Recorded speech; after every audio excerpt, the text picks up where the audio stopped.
Oh gosh, it's been a long time since I have done one of these videos. That is for sure. Whew.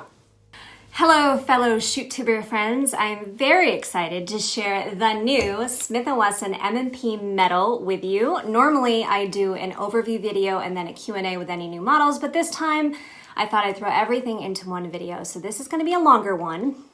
When this pistol first came out, I asked for your questions on social media, and I have a lot of great ones that I hope I can answer. For those of you who are new to this channel, I'm Julie Golob.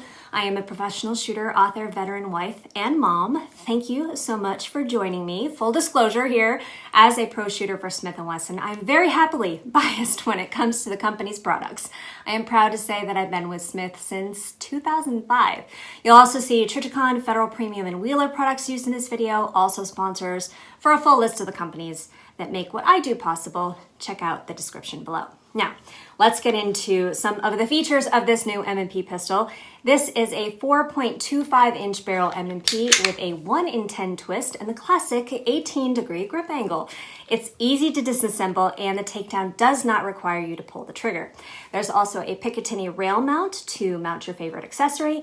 The pistol has many features of the M&P line, but of course the big news is that it is metal. It has a metal frame, and the bottom end of this pistol is 7075-T6 aluminum, both lightweight and strong. So when the engineers put this together, they wanted to make the M&P9 METAL look and feel like an M&P. In fact, this model will fit standard M&P9 holsters, so if you have a holster already, that's good news.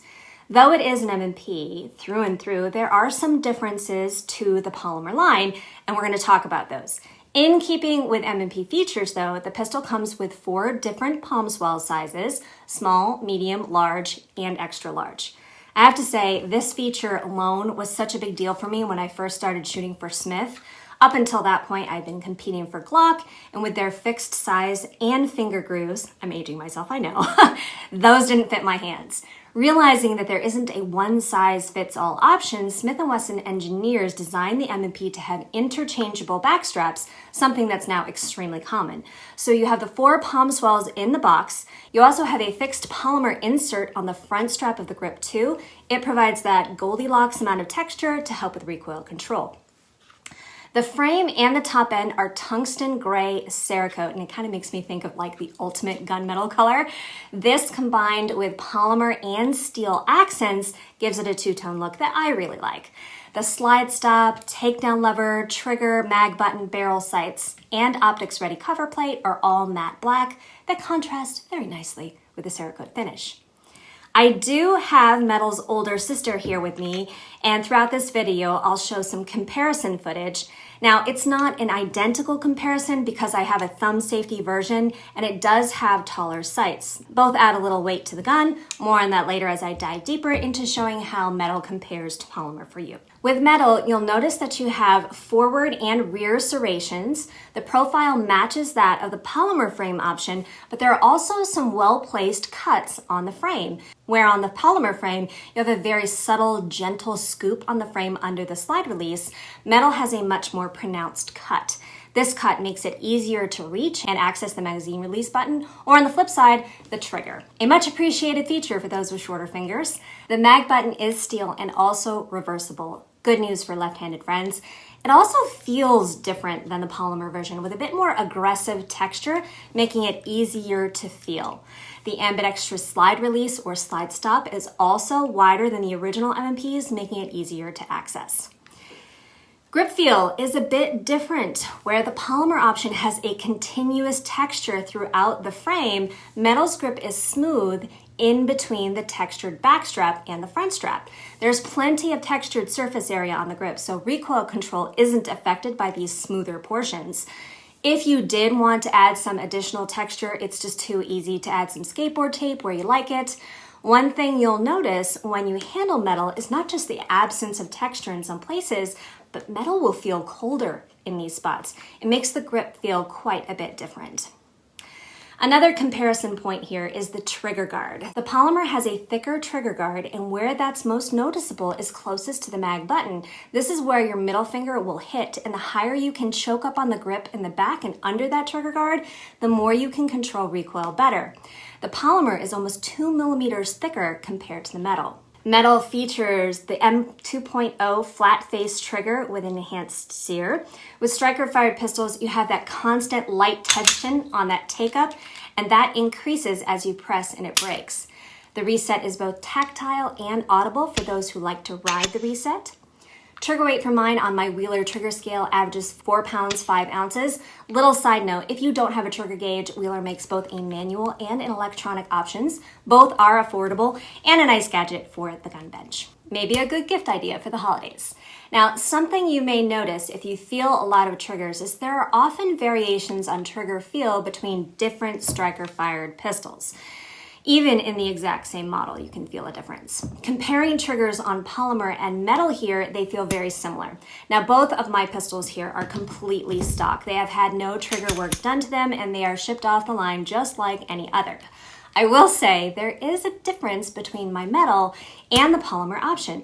The take-up tension is the same, but I have a longer pull with more creep on the polymer. I'll drop in some close-ups here, but you can easily see a difference in the trigger stop between the two. Once you get through that take-up and hit the wall, the pull on my metal is shorter and definitely noticeable. Mine also happens to feel a bit crisper than the polymer version. Both average under 5 pounds at 4.4 ounces, so though they feel a bit different, the trigger weight is the same. Now, looking at the sights here, both of these guns are optic ready and have metal 3-dot sights. But the polymer comes with suppressor height sights for ease of use with co-witnessing compared to metal's lower profile. In addition to the lower height, metal has a serrated rear and a slightly fatter front sight. Both have a set screw that can be drifted out to change or remove as preferred. I have already put a Trijicon SRL on mine.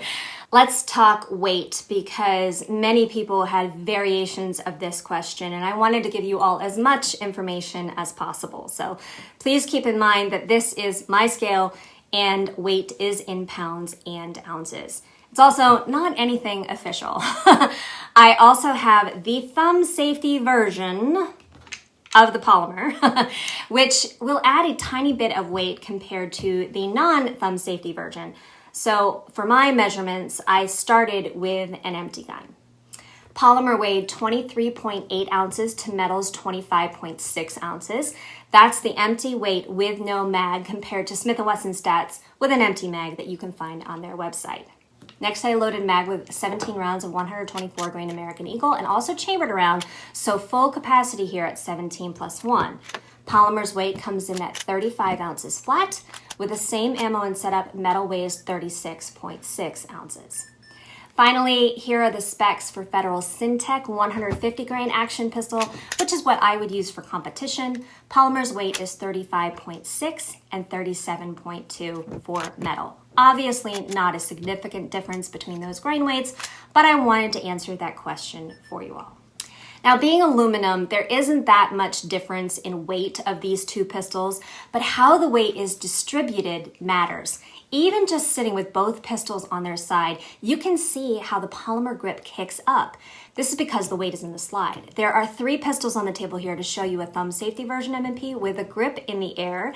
With the metal, it will sit flat or kick up and remain balanced like the polymer version. To me, the polymer feels more top heavy.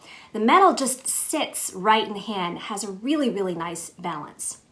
A heavier gun typically means less felt recoil, but you may also have to work harder during target-to-target transitions, especially of the speedier nature. Many of you asked why aluminum instead of steel. I personally think more people will appreciate lighter aluminum, especially if they plan to carry this pistol.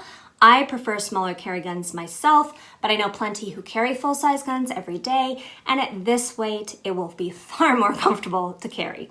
Now, as far as being competitive in the shooting sports, I think it makes an excellent carry optics or production optics division pistol. These divisions feature striker-fired or double-action and DASA pistols. It would also make a very capable production gun, but typically shooters prefer 5-inch models because of that extra 3/4 of an inch can help you see subtle changes in your sight picture for more accuracy-demanding shots. But with metal and the 4.25-inch barrel, the gun transitions very quickly, and with a red dot for the divisions that allow it, it is worthwhile to check out. I'll wrap up by addressing some of your specific questions, rapid-fire style. When are they shipping? As with most Smith Wesson products, launches coincide with shipping, so these are shipping to distributors and they're at the dealers. Many people have already bought them. Is it California compliant? No, it is not. Will M&P aftermarket parts work? M&P 2.0, most likely yes. There may be some exceptions. What is the MSRP? $8.99.